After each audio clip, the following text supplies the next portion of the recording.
Hello friends, once again welcome to my channel. तो ये है अनरिक्विटेड लव का 6th एपिसोड और अगर अब तक आपने इसके प्रीवियस एपिसोड नहीं देखे सो आई रिक्वेस्ट यू गाइस कि पहले आप इसके प्रीवियस एपिसोड देख लीजिए तो आपको ये ड्रामा देखने में और भी ज़्यादा इंटरेस्ट आएगा। एंड फ्रेंड्स, अगर अब तक आपने मेरे चैनल को सब्सक्राइब नहीं किया है तो मेरे चैनल को सब्सक्राइब करना भी बिल्कुल मत भूलना और अगर वीडियो अच्छी लगी तो वीडियो को लाइक करना भी। So without wasting any more time let's start this video. तो ड्रामे की स्टार्टिंग में लाओशी और हुआन साथ में घूमने के लिए चाहे होते हैं और एक दूसरे के साथ वो काफी अच्छा टाइम स्पेंड भी करते हैं। दूसरी तरफ जिस दिन से येयान ने अपने बर्थडे के दिन लाओशी और हुआन को साथ में देखा था उस दिन से तो वो पागल ही हो गई थी और अपने गुस्से को भी कंट्रोल नहीं कर पा रही थी। इसलिए वो अपनी बेस्ट फ्रेंड के घर पे जाती है जहाँ पर कि वो उसे ये बात भी बताती है कि उसके फादर ने दूसरी शादी कर ली है और उसी के फादर की वजह से उसकी मॉम ने सुसाइड भी कर लिया था। थोड़ी देर बाद जब लाओशी और हुआन साथ में होते हैं तभी उनको येयंग की बेस्ट फ्रेंड सुजिन का कॉल आता है जो कि हुआन को बताती है कि येयंग की तबीयत बहुत ज्यादा खराब हो गई है और वो उसी को याद कर रही है। ये सारी बातें सुनने के बाद हुआन बहुत ज्यादा डर जाता है और उसके बाद वो लाओशी को ये सारी बातें बताता है। भले ही लाओशी को ये सब सुनकर बहुत ज्यादा बुरा लगता है कि हुआन उसे छोड़कर येयंग के पास जा रहा है, बट वो फिर भी उसे वहाँ जाने की परमिशन दे देती है। लेकिन तभी उसके दिमाग में ये भी आता है कि अब वो किसी भी हालत में हुआन को अपने आप से दूर नहीं होने देगी और लाओशी को येयंग पर बिल्कुल भी विश्वास नहीं था। इसलिए वो हुआन से बोलती है कि वो भी उसके साथ आना चाहती है। हुआन उसे मना नहीं कर पाता है और इसीलिए उसके बाद लाओशी भी हुआन के साथ चली जाती है। तो फिर कार में बैठने के बाद लाओशी उसे बोलती है कि मेरे आने से तुम्हें कोई प्रॉब्लम तो नहीं है ना। तो हुआन उससे बोलता है कि नहीं, तुम्हारे आने से मुझे क्या प्रॉब्लम होगी, इनफैक्ट तुम तो उसकी और भी अच्छे तरीके से हेल्प कर दोगी। उसने मुझे बताया भी नहीं है कि एग्जैक्टली येयन को क्या हुआ है, बस आई होप कि वो ठीक हो। दूसरी तरफ लाओशी अब किसी भी हालत में दोबारा से हुआन को बिल्कुल भी नहीं खोना चाहती थी क्योंकि उसके दिल की फीलिंग हुआन के लिए बहुत भी ज्यादा स्ट्रॉन्ग हो गई थी। जैसे ही वो येयन से मिलने के लिए जाते हैं तभी सुजीन वहाँ पर आ जाती है और जैसे ही वो लाओशी को देखती है तो उसे गुस्सा तो बहुत आता है लेकिन वो उनके सामने ऐसा प्रिटेंड करती है जैसे कि वो बिल्कुल नॉर्मल है और उसके बाद वो हुआन से बोलती है कि तुम लाओशी को क्यों लेकर आए, मुझे लाओशी के आने से कोई प्रॉब्लम नहीं है, लेकिन ये ने कहा था कि तुम यहाँ पर अकेले ही आओ, बट कोई बात नहीं। मुझे तो ऐसा लग रहा है कि ये की दिमागी हालत बिल्कुल भी ठीक नहीं है, वो पता नहीं तब से अपने आप को एक रूम में बंद कर क्या कर रही है, मुझे उसकी बहुत ज्यादा फिक्र हो रही है, अब तुम ही उसे जाकर देखो। और ऐसे कहकर वो दरवाजे के बाहर आकर खड़े हो जाते हैं। तो हुआन उससे बोलता है कि तुम दरवाजा खोलो, मैं तुम्हारा वेट कर रहा हूँ। पहले तो काफी देर से येयान दरवाजा नहीं खोलती है लेकिन जैसे ही वो हुआन की आवाज सुनती है तो वो फटाफट से दरवाजा खोल देती है। जैसे ही हुआन कमरे में एंटर होता है तो वो देखता है कि येयंग के पूरे कपड़े खराब हो रखे हैं और उसने अपने हाथ पे एक चाकू भी पकड़ रखा है। येयंग को इस हालत में देखकर हुआन बहुत ही ज्यादा डर जाता है, बट फाइनली जैसे तैसे करके वो उसके हाथ से चाकू ले लेता है। थोड़ी ही देर में जैसे ही येयन हुआन को गले लगाने वाली होती है तभी उसकी नजर लाओशी पर पड़ती है और लाओशी को देखने के बाद उसे बहुत ज्यादा गुस्सा आता है और वो हुआन पर गुस्सा करते हुए बोलती है कि तुम इसे यहाँ पर क्यों लेकर आए हो, मैंने तुम्हें कहा था ना कि तुम अकेला आना, तुम इसको यहाँ पर क्यों लेकर आए हो, मुझे इससे बहुत ज्यादा नफरत है। और ऐसे कहकर वो तेज तेज रोने लग जाती है और उसके बाद हुआन को मारने भी लग जाती है और ऐसा करने के बाद वो बेहोश हो जाती है। येयन के बेहोश होने के बाद हुआन उसे उठाता है और उसके बाद उसे हॉस्पिटल लेकर जाता है। थोड़ी देर में डॉक्टर उन्हें बताता है कि ज्यादा स्ट्रेस लेने की वजह से येयन बेहोश हो गई है। फिर सुजिन लाओशी के पास जाती है और उससे बोलती है कि तुम तो येयन के साथ हाई स्कूल से पढ़ती हो ना, तुम्हें उसके बारे में कुछ पता है। तो लाओशी उससे बोलती है कि मुझे उसके बारे में ज्यादा कुछ तो नहीं पता है क्योंकि वो मुझे हमेशा अपने आप से दूर रहने के लिए कहा करती थी। मुझे तो क्या, इनफैक्ट वो किसी के भी साथ नहीं रहा करती थी, वो सभी से दूर रहा करती थी। तो फिर सुजिन उससे बोलती है कि तुमने कभी सोचा नहीं कि वो ऐसा क्यों करती थी। इतने में ही हमें येयन दिखाई जाती है जो कि अपनी फोटो खींचकर अपने डैड को भेजती है और उन्हें ये भी बताती है कि वो हॉस्पिटल में है और वो उसे देखने के लिए आए, लेकिन येयन को उसके डैड का रिप्लाई नहीं आता है। उसके बाद सुजीन उन्हें बताती है कि जब येयन हाई स्कूल में थी तो उसकी मॉम ने सुसाइड कर लिया था उसके डैड की वजह से। और एक बार जब वो स्कूल में अपना काम कर रही थी तो एक लड़की उसके सामने आई और वो उसे बोलने लग गई कि तुम्हारी मॉम ने सुसाइड किया ना, मेरी मॉम ने भी सेम ऐसे किया था। उस लड़की की बात सुनने के बाद येयन को बहुत ज्यादा गुस्सा आता है, वो उससे चिल्लाकर कहने लग जाती है कि मेरी मॉम ने सुसाइड नहीं किया बल्कि मेरी मॉम का मर्डर किया है। मेरी मॉम तुम्हारी मॉम की तरह इतनी कमजोर नहीं है जो वो ऐसे कदम उठाएगी, इसलिए तुम उनका कंपैरिजन मत करो। इसी तरीके से उसे बहुत ज्यादा गुस्सा आने लग जाता है। उसके बाद वो अपने हाथों को दीवार पर मारने लग जाती है जिसके कारण उसके हाथ पर चोट आ जाती है। तभी वहाँ पर सुजिन आ जाती है और येयन सुजिन से बोलती है कि प्लीज तुम मेरे साथ कभी मत छोड़ना। फिर सुजिन हुआन से बोलती है कि वो तुमसे बहुत ज्यादा प्यार करती है, इसलिए प्लीज तुम उसके साथ दोबारा से रिलेशनशिप में आ जाओ। ये ना तुम्हारे पीछे पहले जो कुछ भी हो तुम मुझसे भूल जाओ, अब उसे तुम्हारी जरूरत है, इसलिए प्लीज तुम उसके साथ रिलेशन में आ जाओ। जब लाओशी ये बातें बातें सुनती है तो उसे बहुत ज्यादा बुरा लगता है और वो उन सभी से बोलती है कि उसे कुछ जरूरी काम है, इसलिए उसे यहाँ पर से जाना पड़ेगा। जब लाओशी वहाँ पर से जाने वाली होती है तो हुआन उसे रोकने के लिए खड़ा हो जाता है। फिर सुजीन लाओशी पर गुस्सा करते हुए उससे बोलती है कि तुम कितनी बदतमीज लड़की हो, तुम दूसरी लड़की का दर्द कभी समझ ही नहीं सकती हो, तुम्हें पता भी है कि ये अभी कितनी ज्यादा मुसीबत में है। तो फिर लाओशी उससे बोलती है कि आई एम सो सॉरी, मुझे लग रहा है कि तुम्हारे और मेरे बीच में मिसअंडरस्टैंडिंग हो गई है, इसलिए तुम मेरे फालतू मत बोलो। और ऐसा ही कहकर वो वहाँ पर से चली जाती है। तभी लाओशी को बेली का कॉल आ जाता है और वो उससे उसके डेट के बारे में पूछने लग जाती है। लाओशी की आंखों से आंसू आने लग जाते हैं और वो उसे कुछ भी नहीं बता पाती है। लाओशी को इस तरीके से शांत देखकर बेली समझ जाती है कि कुछ तो गड़बड़ है और वो उसने पूछने की कोशिश करती है, लेकिन लाओशी उसे कुछ भी नहीं बताती है। दूसरी तरफ हुआन येन के पास जाता है और उससे बोलता है कि अब हम बड़े हो चुके हैं, इसलिए तुम्हें इस तरीके से मुझ पर अब डिपेंड नहीं रहना चाहिए। वैसे भी लाइफ के हर मोड़ पे मैं तुम्हें संभालने के लिए तो नहीं रहूंगा ना। हुआन की बातें सुनने के बाद येन उससे बोलती है कि तुम्हें ये सब लाओशी नहीं बोलने के लिए कहा होगा ना। दूसरी तरफ बेली लाओशी से बोलती है कि हुआन कहाँ गया, उसको फोन दो, मैं उसे बताती हूँ उसने तुम्हारे साथ क्या किया है जो तुम इतनी परेशान हो गई हो। तो फिर लाओशी हंसने लग जाती है और उससे बोलती है कि ऐसा कुछ भी नहीं हुआ है, और ऐसा कहकर वो कॉल काट देती है। कॉल काटने के बाद वो अपने इमोशंस को कंट्रोल नहीं कर पाती है और रोने लग जाती है। इतने में ही उसके पीछे से हुआन आ जाता है। थोड़ी देर में सुजीन येन के लिए खाना लेकर आती है। तभी उसे पता चलता है कि हुआन येन को हॉस्पिटल में अकेला छोड़कर चला गया है। ये सब जानने के बाद सुजीन उससे बोलती है कि हुआन इतना मतलबी कैसे हो सकता है, आखिरकार जो कुछ भी है तुम उसकी एक्स हो, उसे तुम्हारी थोड़ी सी तो फिक्र होनी चाहिए। तो फिर येन उसे बोलती है कि सारे लड़के एक जैसे ही होते हैं। थोड़ी देर में सुजीन येन को कोका कोला की बोतल देती है। कोका कोला की बोतल देखने के बाद येन को वो दिन याद आ जाता है जिस दिन वो फर्स्ट टाइम हुआन से मिली थी, जब येन की तबीयत खराब थी, वो हॉस्पिटल में लेटी हुई थी। दूसरी तरफ हुआन अपने दोस्त को लेकर हॉस्पिटल आता है क्योंकि उस पर चोट लग गई थी और वो दोनों काफी लाउडली बात कर रहे होते हैं, जिसकी वजह से येन को प्रॉब्लम होती है, इसलिए वो उनको चुप रहने के लिए बोलती है। हुआन येन से माफी भी मांगता है, लेकिन वो हुआन की माफी को एक्सेप्ट नहीं करती है, इसीलिए हुआन येन को कोका कोला की बोतल में आई एम सॉरी लिखकर देता है। थोड़ी देर में जैसे ही येन उसे पढ़ती है तो उसे बहुत ही अच्छा लगता है। नेक्स्ट डे जैसे ही वो ठीक हो जाती है तो वो हुआन के लिए, जब हुआन गेम खेल रहा होता है तो कोका कोला की बोतल लेकर गई होती है। उसके बाद वो उस बोतल को हुआन की दोस्त को हुआन को देने के लिए बोलती है और फिर थोड़ी ही देर बाद हुआन उस बोतल को पीने भी लग जाता है। पूरी क्लास में से हुआन सबसे ज्यादा अटेंशन येन को ही दिया करता था और वो उसकी मैथ्स प्रॉब्लम सॉल्व करने में भी हेल्प किया करता था और इसी तरीके से उनका बॉन्ड काफी ज्यादा मजबूत भी हो गया था। येन की बातें सुनकर सुजीन उससे बोलती है कि तुम्हें जल्द से जल्द कुछ तो कुछ करना ही पड़ेगा, वरना लाओशी तुम्हारी जगह ले लेगी।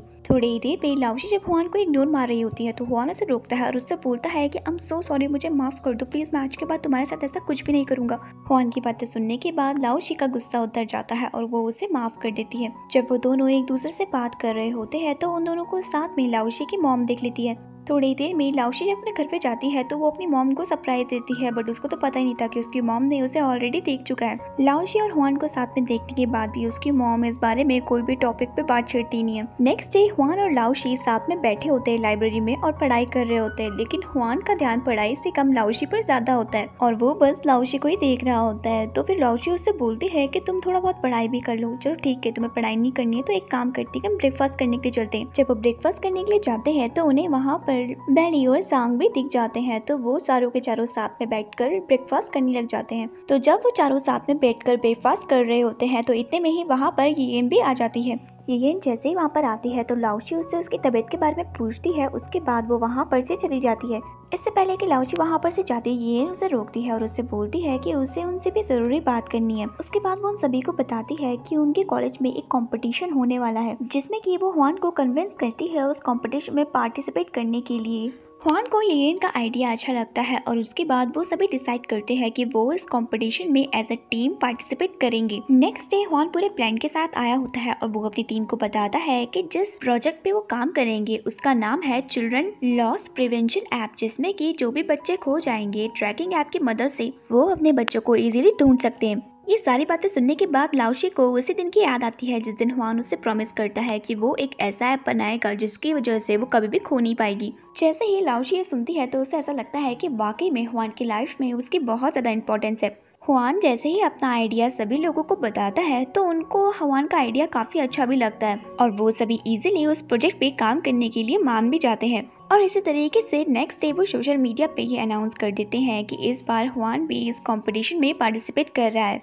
हुआन पहले से ही पूरे कॉलेज में काफी ज्यादा पॉपुलर होता है ड्यू टू हिज लुक्स और उसकी इंटेलिजेंसी की वजह से, इसलिए बहुत ही जल्दी पूरे कॉलेज को इसके बारे में पता चल जाता है, इंक्लूडिंग देयर अपोनेंट्स। और जैसा ही उनको पता चलता है कि हुआन भी इस कंपटीशन में पार्टिसिपेट कर रहा है, तो क्या वो हुआन की बुराई करना शुरू कर देते हैं और बोलने लग जाते हैं कि इस कंपटीशन में तो हुआन ही जीतेगा क्योंकि वो हैंडसम जो है। बट चाहे कुछ भी हो जाए, हम इतने इजीली हार तो नहीं मानेंगे और हुआन को इतने इजीली जीतने भी नहीं देंगे, क्योंकि अब हमने बहुत सुन लिया हुआन का नाम, अब बारी है हमारी।